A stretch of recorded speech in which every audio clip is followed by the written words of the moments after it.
आप सभी को राधे राधे।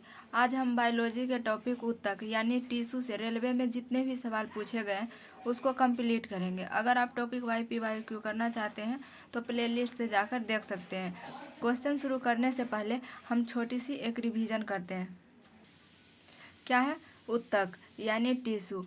ऊतक के अध्ययन को क्या कहा जाता है? हिस्टोलॉजी कहा जाता है। ऊतक किसे कहते हैं? ऊतक समान कोशिकाओं के समूह को ऊतक कहा जाता है। ऊतक 4 प्रकार के होते हैं। एक पेशीय ऊतक, तंत्रिका ऊतक और संयोजी ऊतक, और अगला है उपकला ऊतक। इंग्लिश में इसे मस्कुलर टिश्यू कहते हैं, इसे न्यूरॉन टिश्यू कहते हैं, और संयोजी ऊतक को कनेक्टिंग टिश्यू कहते हैं यानी कनेक्टिंग टिश्यू। उसके बाद है उपकला ऊतक, इसे एडिपोज ऊतक भी कहा जाता है इंग्लिश में। पेशीय ऊतक 3 प्रकार के होते हैं, एक रेखीय, अरेखीय और हृदयक ऊतक। पेशीय के जो प्रकार हैं, रेखीय ऊतक, इसे मतलब ऐच्छिक ऊतक भी कहा जाता है। जैसे हमारे हाथ पैर हो गए, इसको हम अपने इच्छा के अनुसार घुमा सकते हैं, तो ये किस में आ जाएगा? रेखीय ऊतक में। उसके बाद है अरेखीय ऊतक को अनैच्छिक ऊतक भी कहते हैं, क्योंकि यह शरीर के अंदर वाले भाग में पाया जाता है। जैसे हृदय हो गया, किडनी हो गया, फेफड़ा हो गया, ये हमारे इच्छा के अनुसार कार्य नहीं करते हैं, इसलिए इसे क्या कहा जाता है? अरेखीय या अनैच्छिक ऊतक भी कहा जाता है। तीसरा है हृदयक ऊतक। जो हृदय में ऊतक पाया जाता है उसे हृदयक ऊतक कहते हैं। तंत्रिका ऊतक ब्रेन में पाया जाता है। और उसके बाद है संयोजी ऊतक। संयोजी ऊतक उसे कहा जाता है जो पूरे शरीर को जोड़ के रखता है। जैसे ब्लड पूरे शरीर में फैलता है, पूरे शरीर में फैला हुआ रहता है, तो इसलिए ब्लड किसका भाग हो जाएगा? संयोजी ऊतक का भाग। लिम्फ, ब्लड के साथ ही लिम्फ होता है, तो यह भी संयोजी ऊतक के एग्जाम्पल है। बोन यानी हड्डी पूरे शरीर को जोड़ के रखता है, तो यह भी संयोजी ऊतक के अंतर्गत आएगा। उसके बाद कार्टिलेज है, इसे हिंदी में उपास्थि कहते हैं। हड्डी के साथ क्या होता है? बोन के साथ कार्टिलेज होता है, यह भी पूरे शरीर में पाया जाता है, इसलिए इसे संयोजी ऊतक में रखा गया है। उसके बाद है एडिपोज ऊतक। एडिपोज ऊतक यानी ये उपकला ऊतक, यह जो होता है हमारे शरीर के त्वचा और मांस वाले भाग को कहा जाता है। मांस वाले भाग और त्वचा दोनों मिलाकर किसे क्या कहा जाता है? उपकला ऊतक। इसके अंतर्गत आता है जैसे बसा, ये जो कुबड़ यानी जो ऊँट के कुबड़ वाला भाग होता है उसमें बसा पाया जाता है। पेट पे हमारे फैट जमा हो जाता है जिस कारण चोट नहीं लगता, ये भी बसा के अंतर्गत आएगा। ये सभी उपकला ऊतक के एग्जाम्पल हो जाएगा। और झुर्रियाँ क्या है? जब ये चमड़ा के नीचे मांस की संख्या यानी बसा जब कम हो जाता है तो शरीर में झुर्रियाँ पड़ने लगता है, तो ये हो गया प्लांट, ये हो गया ऊतक। अब ऊतक समझ गए। ऊतक को क्या कहते हैं? इंग्लिश में टिश्यू कहते हैं। इसके अध्ययन को हिस्टोलॉजी कहा जाता है। ऊतक 4 प्रकार के होता है, पेशीय ऊतक, तंत्रिका ऊतक, संयोजी ऊतक और उपकला ऊतक। पेशीय ऊतक को मस्कुलर टिश्यू कहा जाता है, तंत्रिका ऊतक के न्यूरॉन टिश्यू कहा जाता है, संयोजी ऊतक के कनेक्टिव टिश्यू और उपकला ऊतक को एडिपोज टिश्यू। पेशीय ऊतक 3 प्रकार के होता है, रेखीय, अरेखीय और हृदय। तंत्रिका ऊतक ब्रेन में पाया जाता है, संयोजी ऊतक में ब्लेड, लिम्फ, बोन और कार्टिलेज पाया जाता है। और ये उपकला ऊतक का एग्जाम्पल क्या होता है ये देख लिए। उसके बाद हम लोग समझते हैं प्लांट टिश्यू के बारे में। पादप ऊतक 2 प्रकार के होता है, एक विभाज्योतक ऊतक और एक अस्थायी ऊतक।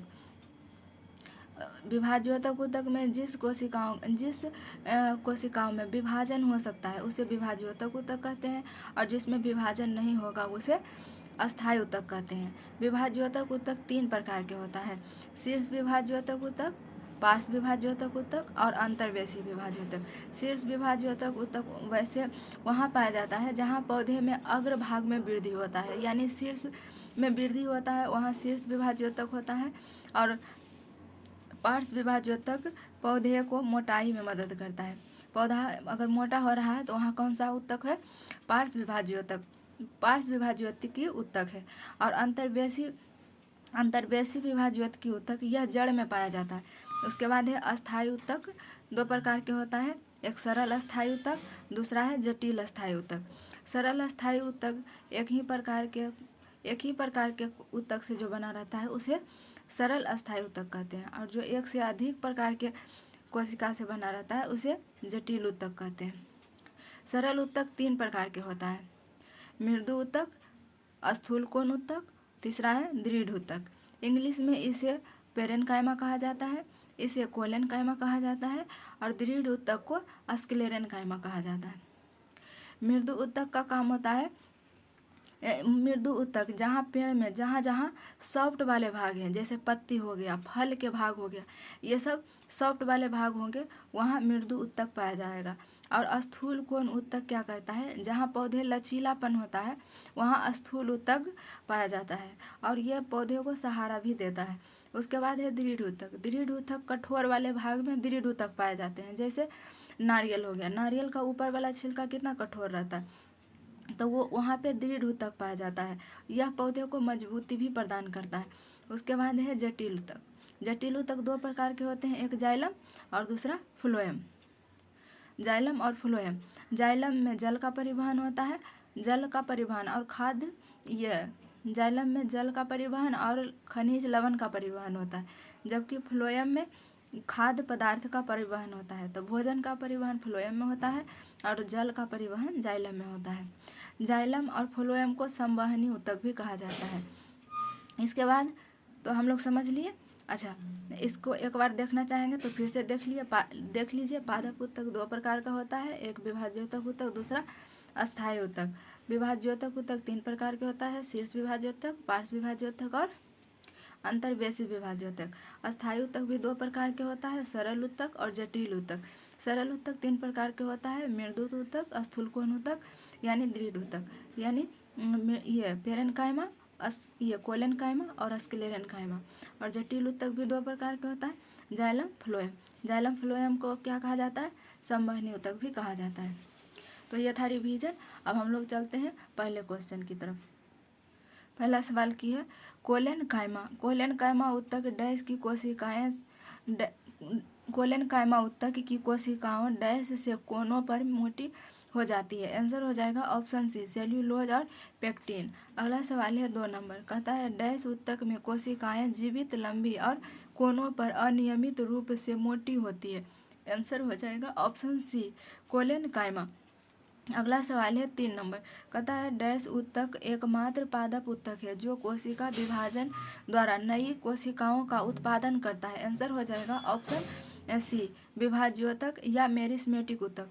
अगला सवाल है 4 नंबर, कहता है सिप ट्यूब और सह कोशिकाएं मुख्य रूप से डैश संचरण के लिए उत्तरदायी होती है। आंसर हो जाएगा ऑप्शन सी, पौधे में भोजन।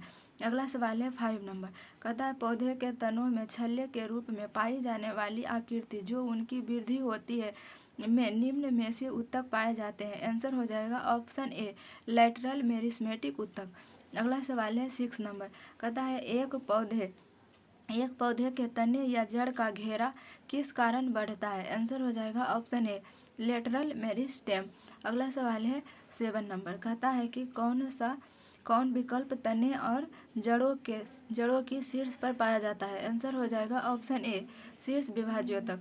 अगला सवाल है 8 नंबर, कहता है रूट टिप या शूट टिप में कौन सा ऊतक पाया जाता है। रूट टिप मतलब जड़ हो गया, शूट टिप मतलब ऊपर वाला भाग हो गया। इसका आंसर हो जाएगा ऑप्शन डी, विभाज्योतकी ऊतक। उसके बाद अगला सवाल है 9 नंबर, कहता है किस प्रकार के ऊतक में एक समान कार्य करने वाली विभिन्न प्रकार की कोशिकाएं होती है। आंसर हो जाएगा ऑप्शन बी, जटिल ऊतक। अगला सवाल है 10 नंबर, कहता है डैश के जमाव के कारण दृढ़ ऊतक की कोशिका भित्तियां मोटी होती है। आंसर हो जाएगा ऑप्शन ए, लिग्निन। अगला सवाल है 11 नंबर, कहता है अग्रस्त मेरिस्टेम डैश के शीर्ष विकसित होती है शिखा पर पाया जाता है। आंसर हो जाएगा ऑप्शन ए, तना और जड़। अगला सवाल है 12 नंबर, कहता है सरल अस्थायी ऊतक के 3 प्रकार हैं। आंसर हो जाएगा ऑप्शन सी, पेरेनकाइमा, कोलेनकाइमा और स्क्लेरेनकाइमा। अगला सवाल है 13 नंबर, कहता है पौधों में प्राथमिक वृद्धि इससे होती है। आंसर हो जाएगा ऑप्शन बी, 3 और 4। 3 में क्या है, अंतर्वेशी विभाज्योतक और 4 में है शीर्ष विभाज्योतक। अगला सवाल है 14 नंबर, कहता है पादप कोशिका भित्ति किससे बनी होती है। तो आंसर हो जाएगा ऑप्शन ए, सेल्यूलोज और पेक्टिन। अगला सवाल है 15 नंबर, कहता है एरियोलर ऊतक अंगों के डैश स्थान रखता है। डैश अंगों को सहारा देता है और उत्तक की मरम्मत करता है। आंसर हो जाएगा ऑप्शन ए अंदर के आंतरिक। अगला सवाल है 16 नंबर, कहता है डैश उत्तक का निर्माण मृत कोशिकाओं के संयोजन से होता है। आंसर हो जाएगा ऑप्शन ए स्क्लेरेनकाइमा। अब चलते हैं अगले सवाल की तरफ।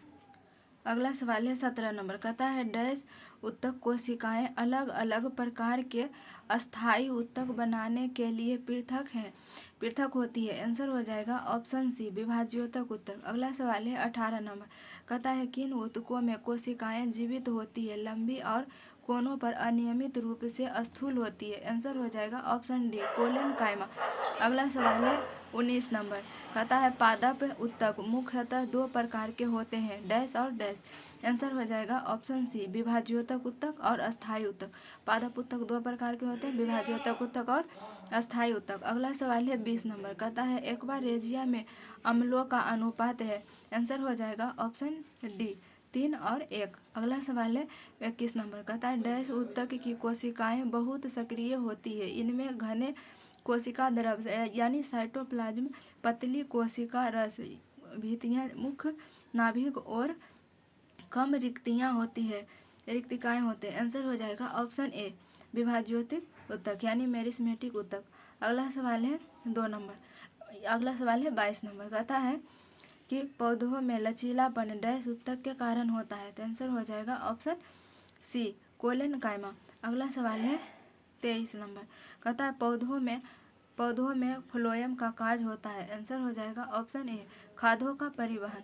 अगला सवाल है 24 नंबर, कहता है पौधों के उत्तक कोशिका विभाजन में सक्षम है। आंसर हो जाएगा ऑप्शन सी विभाज्योतक। पौधे के उत्तक में कौन सा विभाजन करता है? विभाज्योतक। आंसर हो जाएगा ऑप्शन सी। अगला सवाल है 25 नंबर, कहता है डैश में कोशिकाओं को ढीला पैक किया जाता है ताकि बड़े अंतःक्रियात्मक रिक्त स्थान मिल सके। आंसर हो जाएगा ऑप्शन ए मृदु उत्तक। अगला सवाल है 26 नंबर, कहता है डैश की कोशिकाएं मृत होती है। आंसर हो जाएगा ऑप्शन बी दृढ़ उत्तक। अगला सवाल है डैश में पतली कोशिका भित्ति के साथ अपेक्षाकृत गैर विशिष्ट कोशिकाएं होती है। आंसर हो जाएगा ऑप्शन ए पेरेनकाइमा। अगला सवाल है 28 नंबर, कहता है कौन सा उत्तक युग्म संवहनी बंडल का गठन करता है। आंसर हो जाएगा ऑप्शन बी जाइलम और फ्लोएम। अगला सवाल है 29 नंबर, कहता है निम्न प्रकार के अस्थायी उत्तक के निर्माण के लिए डैश उत्तक की कोशिकाओं को अलग किया जाता है। आंसर हो जाएगा ऑप्शन डी मेरिस्मेटिक। अगला सवाल है कि रेगिस्तानी पौधों की बाह्यतम त्वचा यानी एपिडर्मिस में डैश की एक मोटी मोमी परत होती है। आंसर हो जाएगा ऑप्शन बी क्यूटिन। अगला सवाल है 31 नंबर का, उत्तक विज्ञान में किसका अध्ययन होता है। आंसर हो जाएगा उत्तकों का। अगला सवाल है 32 नंबर, कहता है अधिक अंतरकोशिकीय प्रसार के लिए डैश कोशिकाएं विरल रूप में संचरित होती है। आंसर हो जाएगा ऑप्शन डी पेरेनकाइमा। अगला सवाल है 33 नंबर, कहता वनस्पति उत्तक का डैश परिपक्वता पर जीवित प्रोटोप्लाज्म धारण नहीं करता। आंसर हो जाएगा ऑप्शन सी दृढ़ उत्तक। अगला सवाल है 34 नंबर, कहता डैश एक जटिल अस्थायी उत्तक है। आंसर हो जाएगा ऑप्शन ए फ्लोएम। अगला सवाल है उत्तक है एक प्रकार का क्या है? समान कोशिकाओं के समूह। आंसर हो जाएगा ऑप्शन सी समान कोशिकाओं के समूह को उत्तक कहा जाता है। अगला सवाल है 36 नंबर, कहता है नारियल की छाल का निर्माण किस उत्तक से होता है। आंसर हो जाएगा ऑप्शन डी स्क्लेरेनकाइमा। अगला सवाल है 37 नंबर, कहता है डैश वृक्षों में सामग्री के परिवहन उत्तकों को क्या कहा जाता है। आंसर हो जाएगा ऑप्शन बी संवहनी उत्तक। अगला सवाल है 38 नंबर, कहता है अंतर्वेशी विभाज्योतक पाए जाते हैं। आंसर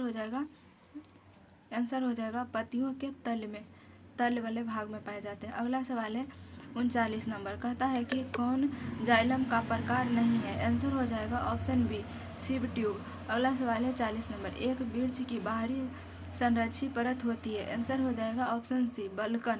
अगला सवाल है 41 नंबर, कहता है डैश उत्तक ग्रंथियों का निर्माण करते हैं। आंसर हो जाएगा ऑप्शन बी वाहिका। अगला सवाल है 42 नंबर, कहता है कौन सा पौधों की बाह्यतम त्वचा का कार्य नहीं है। आंसर हो जाएगा ऑप्शन डी, प्रकाश संश्लेषण करना। अगला सवाल है 43 नंबर, कहता है संयोजी ऊतक नहीं है। आंसर हो जाएगा ऑप्शन ए, तंत्रिका कोशिका। अगला सवाल है 44 नंबर, कहता है कौन सा अस्थायी ऊतक एक पौधे को कठोर और मजबूत बनाता है। आंसर हो जाएगा ऑप्शन बी, स्क्लेरेनकाइमा। अगला सवाल है 43 नंबर, कहता है रक्त है। रक्त क्या है? एक संयोजी ऊतक है। रक्त एक कनेक्टिंग टिश्यू है। अगला सवाल है 44 नंबर, कहता है कौन सा सरल अस्थायी ऊतक नहीं है। आंसर हो जाएगा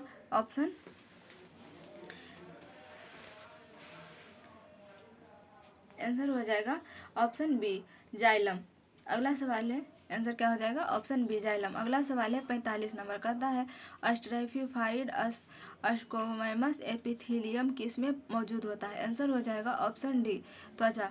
अगला सवाल है 46 नंबर, कहता है जंतु कोशिकाओं में वृक्क को यांत्रिक समर्थन प्रदान करने के लिए डैश एपिथेलियम किसकी आंतरिक परत निर्मित करता है। आंसर हो जाएगा ऑप्शन ए, क्या है? आयत फल की। अगला सवाल हो जाएगा 47 नंबर, कहता है दृढ़ ऊतक डैश से बना है। आंसर हो जाएगा ऑप्शन बी, निर्जीव कोशिका। अगला सवाल है 48 नंबर, कहता है कि हमारे शरीर में कई अंग हैं, निम्नलिखित में से कौन सा अंग सबसे बड़ा है। आंसर हो जाएगा त्वचा। त्वचा सबसे बड़ा अंग है और ग्रंथि में यकृत होता है। यकृत सबसे बड़ी ग्रंथि है।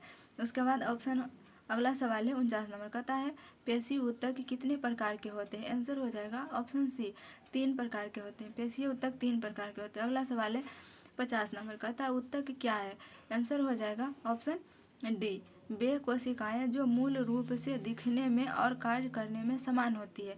अगला सवाल है 51 नंबर, कहता है हिस्टामिन स्रावक कोशिकाएं डैश में पाई जाती है। आंसर हो जाएगा ऑप्शन ए, संयोजी ऊतक। अगला सवाल है 52 नंबर, कहता है त्वचा के नीचे और आंतरिक अंगों के बीच डैश ऊतक बनता है। आंसर हो जाएगा ऑप्शन बी, वसा। अगला सवाल है मानव शरीर की त्वचा का सबसे बाह्यतम परत क्या कहलाती है। आंसर हो जाएगा ऑप्शन सी, एपिडर्मिस। अगला सवाल है 54 नंबर, कहता है उन कोशिकाओं के समूह को जिनकी उत्पत्ति और संरचना समान होती है और जो एक विशेष कार्य करने के लिए विशेषज्ञता प्राप्त होते हैं। उदाहरण के लिए शरीर में मांसपेशियों की कोशिकाएं उन मांसपेशियों को बनाती है जो शरीर की गति से संबंधित है, को क्या कहा जाता है। आंसर हो जाएगा ऑप्शन बी, ऊतक कहा जाता है। अगला सवाल है 55 नंबर, कहता है स्क्वैमस एपिथेलियम ऊतक फेफड़ों के अलवेली और जानवरों के अन्य हिस्सों में पाया जाता है जहां डैश संकुचन और विश्राम होता है। आंसर हो जाएगा ऑप्शन ए, अस्थायी। उसके बाद है अगला सवाल 56 नंबर, कहता है किस प्रकार को कोशिका से त्वचा बनी है। आंसर हो जाएगा ऑप्शन ए, अधिचर्म कोशिका। अगला सवाल है 57 नंबर, कहता है मुंह की परत डैश से बनी होती है। आंसर हो जाएगा ऑप्शन सी, पपड़ीदार उपकला। अगला सवाल है 58 नंबर, कहता है ऊतक के प्रकार ग्रंथियां बनाते हैं। आंसर हो जाएगा, इसका आंसर हो जाएगा ऑप्शन बी, एपिथेलियल ऊतक। अगला सवाल है 59 नंबर, कहता है कि कौन सा एक संयोजी ऊतक है। आंसर हो जाएगा ऑप्शन सी, हड्डी संयोजी ऊतक है। अगला सवाल है 60 नंबर, कहता है अवकाश शोथक डैश के बीच एक पूरक ऊतक यानी फिलर टिश्यू का काम करता है। आंसर हो जाएगा ऑप्शन ए, त्वचा और मांसपेशियां। अगला सवाल है 61 नंबर, कहता है डैश ऊतक में मैट्रिक्स होते हैं और कोशिकाएं मैट्रिक्स में सन्निहित होती है। आंसर हो जाएगा ऑप्शन ए, संयोजी। अगला सवाल है 62 नंबर, कहता है डैश ऊतक संवहन पुल बनाते हैं। आंसर हो जाएगा ऑप्शन सी, जाइलम और फ्लोएम। अगला सवाल है 63 नंबर, कहता है पौधे का कौन सा हिस्सा पानी और खनिज के परिवहन करता है। तो आंसर क्या हो जाएगा? जाइलम। आंसर हो जाएगा ऑप्शन सी, जाइलम। अगला सवाल है 64 नंबर, कहता है फ्लोएम डैश के अतिरिक्त निम्नलिखित में से किन अन्य सभी मिलकर बनता है। आंसर हो जाएगा ऑप्शन बी, फ्लोएम वाहिका। आंसर क्या हो जाएगा? ऑप्शन बी, फ्लोएम वाहिका। अगला सवाल है 65 नंबर, कहता है डैश के कारण स्क्लेरेनकाइमा कोशिकाओं की दीवार मोटी होती है। आंसर हो जाएगा ऑप्शन बी, लिग्निन। अगला सवाल है 66 नंबर का था, कौन सा ऊतक मुख्य रूप से मृत कोशिकाओं से बना है? आंसर हो जाएगा ऑप्शन ए जाइलम। अगला सवाल है 67 नंबर का था, अस्थायी ऊतकों के निर्माण के लिए एक अस्थायी संरचना, आकार और क्रिया अपनाने की प्रक्रिया को क्या कहा जाता है? आंसर हो जाएगा ऑप्शन ए विभेदन। अगला सवाल है 68 नंबर कहता है, कौन से ऊतक का अंतरकोशिकीय क्षेत्र बड़ा होता है? आंसर हो जाएगा ऑप्शन ए पेरेनकाइमा। तो यह था कंप्लीट क्वेश्चन। मिलेंगे नेक्स्ट क्लास में। जय हिंद।